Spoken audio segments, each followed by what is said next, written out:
Now, what do you think?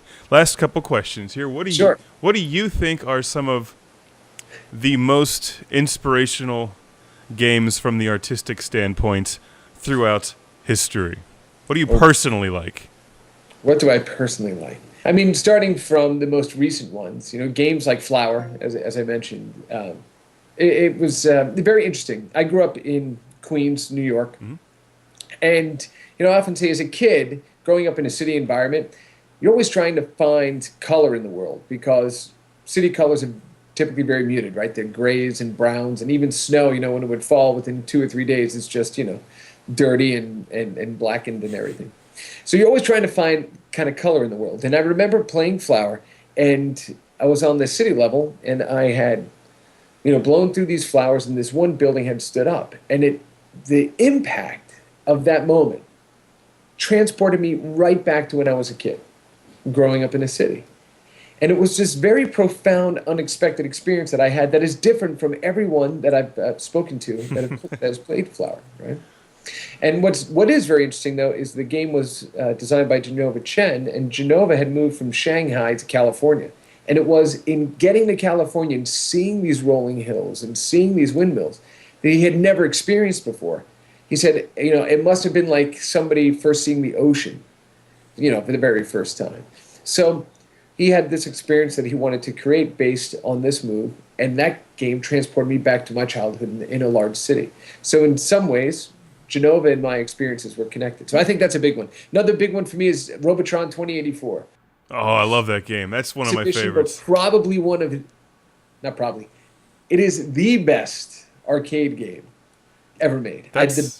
Between the balance, the relentless pace of the game, the mercilessness that it comes at you, it is a perfect game.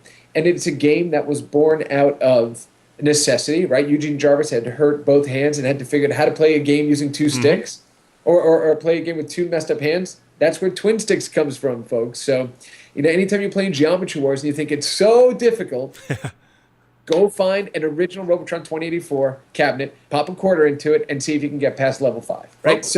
Robotron is not just a good-looking game itself. I mean, it is, but when you actually see the arcade cabinet, so surrounding the last human family and the robots and your little dude in the middle just shooting every which way, the whole package is an amazing piece of artwork. We're actually going to be getting one here eventually. It's on my list.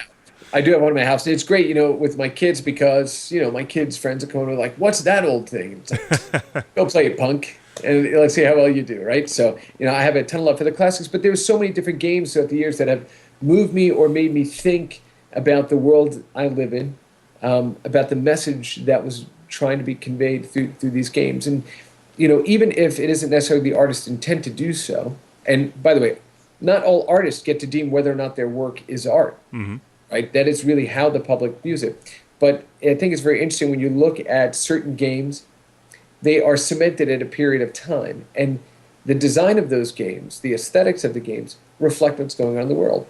Is it any wonder that during the mid-1980s, all side-scrolling action games on home consoles all had these, these T-shirted, over-testosterone, muscle-bound, guys, with, Contra. Stuff. Yeah, because that is the way the world viewed Western culture at the time. And so games really are an exaggerated mirror of the world that we live in. We just have to be receptive enough to understand that it's more than just what is being presented on the surface. There are messages and real meaning behind these games.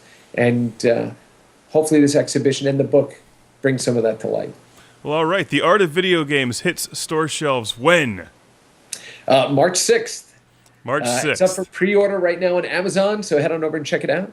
And hopefully we can, get people down to the museum. I will be there for the entire opening weekend. We're doing a game fest at the museum where Nolan Bushnell is coming to give an opening keynote. Wow. When's this? I'm sorry? When's this? This is March 16th. Also at the Smithsonian. At the Smithsonian, okay. American Art Museum. So Nolan will be there to do the opening keynote. I'll be sitting down that Saturday with Hideo Kojima to be doing a one-on-one conversation with him, which would be pretty amazing. We have panel sessions with Don Daglow and Mark Delore and just game designers and Rand Miller and all this sort of stuff to talk about games in the past, games in the future. We have performances by 8-Bit Weapon that will be performing Music Black's Live. We're going to be showing Tron in a giant sit-down courtyard movie screening on Friday night, which will be awesome. And then we're doing The King of Kong on Saturday, and we'll be interviewing the stars of the movie in a Q&A following the movie. So we have a whole weekend of awesome activities and tons of fun planned, and I will be there. So hopefully anyone viewing this, if I see you down there, just let me know where we saw each other, and happy to talk about the exhibition for you. Well, you have a fun job, and this sounds like an awesome book and an awesome time. I can't wait to get a copy of the book, by the way. That looks nice. I love reading that stuff. And I have like a couple books. I have a couple books on the art of Star Wars. Maybe you've seen the Ralph McQuarrie books, just showing the development of the art of Star Wars. And of course, to me, that's just mind blowing how they came up with that. So just seeing that poster behind you and talking about using your imagination when playing video games brings me back to playing The Empire Strikes Back and having to imagine the little AT-ATs walking across That's right. And you would get down into that crater underneath and zip around and try to go from the back and realize you have to hit that point under its neck there. I mean, but it's all these things that come out of it. So I should also mention, too, that the book, while I authored the book and collected the asset materials, I worked with, which was actually an incredible pleasure, with my closest friend, basically. Patrick O'Rourke was the gentleman who did the design work. And having not only being able to work on a book like this with your friend, but somebody who is also a gamer, much to the chagrin of our spouses, but, it was just really an awesome opportunity to get to do something meaningful and something that we both just love, and hopefully everyone will love it as well. So. Well, best of luck with the art of video games and the exhibition. Hopefully we get to talk again soon and enjoy that Robotron 2084 machine. The first one I'm getting here actually is going to be a Centipede. Centipede machine with fantastic. And I love the artwork on the side of the Centipede cabinet. It's just beautiful, and that's of course a great game too. But Robotron will be coming someday. Now, while you enjoy getting that in, let me make sure that I would not be doing any justice here if I didn't tell you to make sure that in your Lynx collection now, you need to make sure you get Warbirds. Warbirds, all right. I don't have that one yet. To make sure that you have Pac-Land. Well, obviously. Which is awesome. And of course, you have the incredible Zybots. I already have.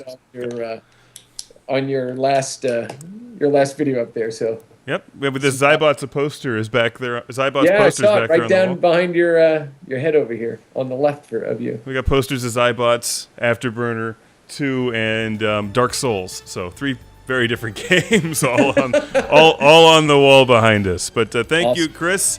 Look for the book, The Art of Video Games, and best of luck with it. Thanks very much.